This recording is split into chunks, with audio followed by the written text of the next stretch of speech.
வாழ்க வளமுடன். இன்றைக்கி நம்ம இனியா மேரி வீடு சேனலில் இந்த வெயிலுக்கு இதமான குளு குளு குளுன்னு இருக்கக்கூடிய ஒரு ஜூஸ், இதை நம்ம புதினா ஜூஸ்னு சொல்லலாம். அப்படி இல்லைன்னா கரும்பே இல்லாத கரும்பு ஜூஸ். இப்போ ட்ரெண்டிங்கில் ரொம்ப அதிகமாக போயிட்டுருக்கு இந்த ஜூஸ். இதுக்கு ஒரு மிக்ஸி ஜார் எடுத்துக்கோங்க. அதில் ஒரு விரல் சைஸ் அளவுக்கு இஞ்சி, அதை நல்லா கழுவி இந்த மாதிரி கட் பண்ணி வச்சுக்கோங்க. ஒரு கைப்பிடி புதினா இலையும் நல்லா கை பார்த்து தூசி இல்லாமல் மண் இல்லாமல் கழுவி அதில் சேர்த்துக்கோங்க. இப்போது நம்ம இதில் இனிப்புக்கு மண்டவெல்லம் சேர்க்க போகிறோம். நமக்கு இனிப்புக்கு எவ்வளோ மண்டவெல்லம் தேவையோ அவ்வளோ மண்டவெல்லம் சேர்த்துக்கலாம். இது நான் 4 பேர் குடிக்கிற அளவுக்கு செய்கிறதுனால 3/4 கப் போட்டிருக்கேன். இல்லை இன்னும் நிறைய பேர் குடிக்கிற மாதிரி வேணும், எனக்கு இனிப்பு நிறைய பிடிக்கும்னா நீங்கள் 1 கப் போட்டுக்கலாம்.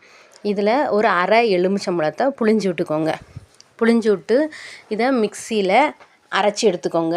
இப்போ நீங்கள் பெரிய மிக்ஸி ஜார் ஜூஸரில் அரைக்கிங்க அப்படின்னா இதிலே நிறைய தண்ணி ஊற்றி அரைக்கலாம். இப்போ நம்ம அரைச்சி எடுத்து தான் தண்ணி சேர்க்க போகிறோம். அதனால் கொஞ்சமாக தண்ணி ஊற்றி அரைச்சிக்கோங்க. அப்புறம் இதில் இன்னும் கலக்கிறதுக்கு இன்னும் ஒரு எலுமிச்சம்பழத்தை புழிஞ்சி அதையும் எலுமிச்சம்பழ சாறையும் இதில் சேர்த்துக்கோங்க.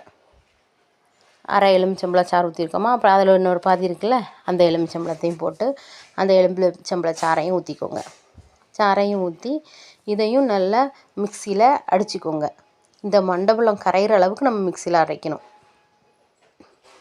அரைச்சி ரெடி பண்ணி எடுத்ததுக்கப்புறம் ஒரு சல்லடையை வடிகட்டி எடுத்துட்டோம் அப்படின்னா நம்மளோட ஜூஸ் ரெடி ஆகிட்டுன்னு அர்த்தம்.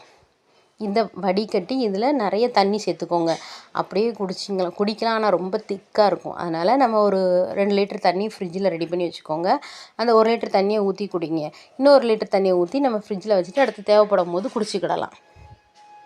இதை மாதிரி நம்ம அரைச்சி வச்சுருக்கிறது எல்லாத்தையும் வடிகட்டி எடுத்துட்டோன்னா நம்மளோட ஜூஸ் ரெடி ஆகிட்டுன்னு அர்த்தம். இதை கரும்பே இல்லாத கரும்பு ஜூஸ் சொல்லலாம். அப்படி இல்லைன்னா புதினா எலுமிச்சம்பழ ஜூஸ் சொல்லலாம். இந்த எலுமிச்சம்பழ ஜூஸில் நம்ம ஐஸ் வாட்டரை ஊற்றியும் கலந்து வைக்கலாம். அப்படி இல்லைன்னா ஐஸ் க்யூப் இருக்கு பாருங்கள், இந்த மாதிரி அரைச்சி தண்ணி கலந்துட்டு ஐஸ் க்யூப்ஸையும் போட்டு ரெடியாக குடிக்கலாம். இப்போது நம்மளோட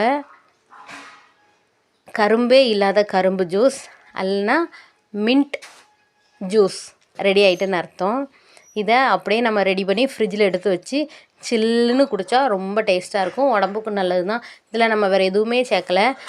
நாட்டு சக்கரை வேணால் நீங்கள் சேர்த்துக்கலாம். நான் மண்டவெல்லம் சேர்த்துருக்கேன். மண்டவெல்லம் எப்படியுமே கரும்பு சாறிலேருந்து எடுக்கிறது தான். அதனால தான் இதோட டேஸ்ட்டு கரும்பு சாறு மாதிரியே இருக்குது.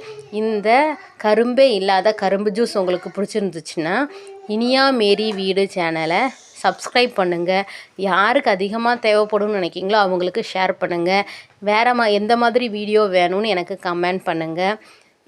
அடுத்து நெக்ஸ்ட்டு நீங்கள் என்னென்ன கமெண்ட் பண்ணுறீங்களோ அந்த கமெண்டை வச்சு தான் நான் வீடியோ கொடுப்பேன். இவ்வளோ நாளும் எனக்கு ஆதரவு தந்த உங்கள் அனைவருக்கும் நன்றி. நெக்ஸ்ட் வீடியோவில் உங்களை சந்திக்கிறேன்.